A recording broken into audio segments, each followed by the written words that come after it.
Good morning, students. In our last class, we have completed some part of the lesson Climate of India. So, we'll be completing the remaining part of the lesson in today's session. So, if you see in your textbook, one of the human activities that contribute to global warming is deforestation. Discuss this with your teacher and your classmates and try to answer the questions given above in a few sentences. So, in the last class, we have discussed about AGW. AGW means what? I have given you the full form of AGW. AGW means what? AGW means anthropogenic global warming. So anthropogenic means human made. So humans are making global warming. So I think you all know that what is global warming. So how it is caused. Even you have done this in your project also. So one of the human activities. So whatever I told you in the before class also, for our easy movement of life, we are using different types of gadgets, electronic goods, isn't it? All these are also one of the cause for global warming. So they are telling that one of the human activities that contribute to global warming is deforestation. As we are cutting trees, cutting forests, and we are going on building, means we are going on constructing buildings. So we don't have land which have plants, and we don't find large forest areas. So this is one of the human activity which is causing for global warming. So impact of climate change on India. Though a rise of 2 degrees Celsius in average temperature may appear to be small, it would result in a rise of 1 meter in sea levels by early next century. This would affect large portions of our coastal areas, and millions of people would have to be shifted. This would lose their livelihood. So what they are telling here is a rise of 2 degrees Celsius in average temperature. It doesn't, if we say 2 degrees temperature has increased, we may think it is a very small amount, but it will result in a rise of 1 meter in sea level. So the level 1 meter, you know what is the height of 1 meter, so that much rise will be there in sea level. So this is by early next century. So this would affect large portions of our coastal areas. What will happen if 1 meter of water level has increased?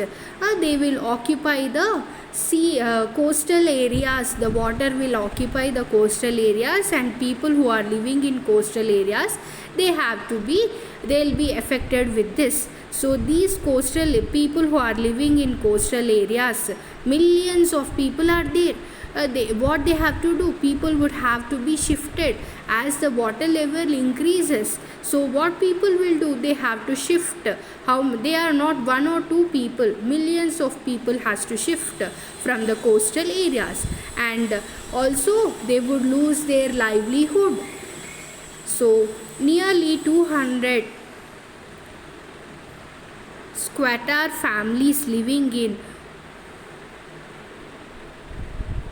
Nonadanga in East Kolkata for the past few years are in the process of being evicted by the Kolkata Metropolitan Development Authority. Many of the families came to Kolkata in search of work after the Aila super cyclone ravaged Sundarbans in 2009. So what happened here? Nearly 2000 squatter families, they are living in Nonadanga in East Kolkata. So these people are living in East Kolkata for the past few years in the process of being evicted by the Kolkata Metropolitan Development Authority. KMDA means Kolkata Metropolitan Development Authority. So these many of the families, they have come to Kolkata in search of work. Why? After this super cyclone has ravaged, means it has affected Sundarbans in 2009. So what these people do when they are affected by this Ayla super cyclone? They all people have come in search of work to Kolkata. So on March 30, the slum was bulldozed amid heavy police presence, and some hutments were set on fire. The recurrent thunders over the past few days have meant sleepless and soiled nights for nearly 700 people who have been rendered homeless. They work as house helps, rickshaw pullers, and construction laborers. So, what happened? On March 30, the slum was bulldozed, means they have destructed the houses of these people. We call slum areas. So, like that, a slum area was bulldozed by the heavy police. In the presence of heavy police, these houses or huts were bulldozed, means collapsed. So some hutments were set on fire. So some huts were set with fire and some were bulldozed. So what happened? The recurrent thunderstorms over the past few days, and what happened?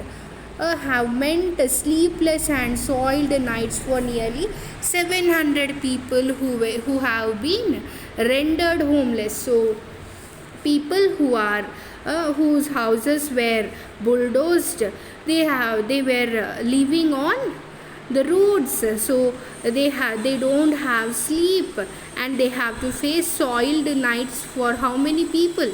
Nearly 700 people who have been rendered homeless. So they work as how what these people do? They are not very rich. They are daily wage laborers, house helpers, and rickshaw pullers. So the other effect would be on rainfall. This is like to be more erratic and lead to greater imbalances. Some places are likely to receive excess rainfall, whereas others would get less than normal. Hence, droughts and floods are also expected to increase. This would affect the agriculture pattern and people's livelihood to a great extent. So, what happened here? So the other effect would be on rainfall also. So this is likely to be more erratic and lead to greater imbalances. So what will happen? I told you many times, the rain will fall. The rain will not fall equally in all the world. So there is some variations. Not only world, in our own. If you take our particular our state also, it doesn't the rain is not distributed equally. There is a variation. So even here also, some places are likely to receive excess rainfall, whereas some will receive very less than normal. So this affects to droughts and floods. If it is heavy rainfall, floods will come. If there is less rainfall, droughts will come. So these are expected to increase. So this would affect the agriculture pattern also. If there is not proper rainfall pattern, so it will affect agriculture also. And not only the agriculture, people's livelihood also is affected very much, isn't it? So the faster melting of Himalayan glaciers would disturb the livelihood of freshwater fisher folks, as their natural habitat of fish is affected. Similarly, freak weather conditions that you read about are likely to increase. Climate change is something that happens at a global level. Therefore, it affects all of us. So, in your 9th standard also, you have read about these glaciers and how they will be melting. So, because of the pollution, global warming, these glacier means ice, very solid and hard part of the ice, we call it as glacier. So these glaciers are melting. These glaciers mostly we find in Himalayan regions only. So these Himalayan glaciers are melting. So when they melt, when ice melts, it will convert into water. We all know that. So when these glaciers are melting, it will disturb the livelihood of freshwater fisher folk. So in water there will be fish. We all know that. So when this Himalayan glacier starts melting, this will affect the fishermen. So their natural habitat of fish is affected. And similarly, freak weather conditions that you read about are likely to increase. I told you before also, a sea level will be increased by 1 meter and there is no proper rainfall. If it may be heavy or it may be less than normal. It may lead to floods or it may lead to droughts. All these things we have discussed. So this type of weather conditions that you read about are likely to increase. So if this glacier melts, these things will happen. So climate change is something that happens at a global level. I told you, whatever a change will be there, it will affect the climate. So that is what they are telling. Climate change is something that happens at a global level. So therefore it affects all of us. So if climate change is there, it not only affects coastal area people, but also it will affect all the people, animals, rivers, seas, oceans and everything. So means it will affect even the agricultural patterns, rain patterns. So everyone are affected by the climatic change. So by this we have completed the lesson Climate of India. So I think you have understood the lesson. If you have any doubts, you can message me and you can ask me, and also start writing the notes of this lesson, and we'll be starting the new lesson in our next session. Thank you. Have a good day.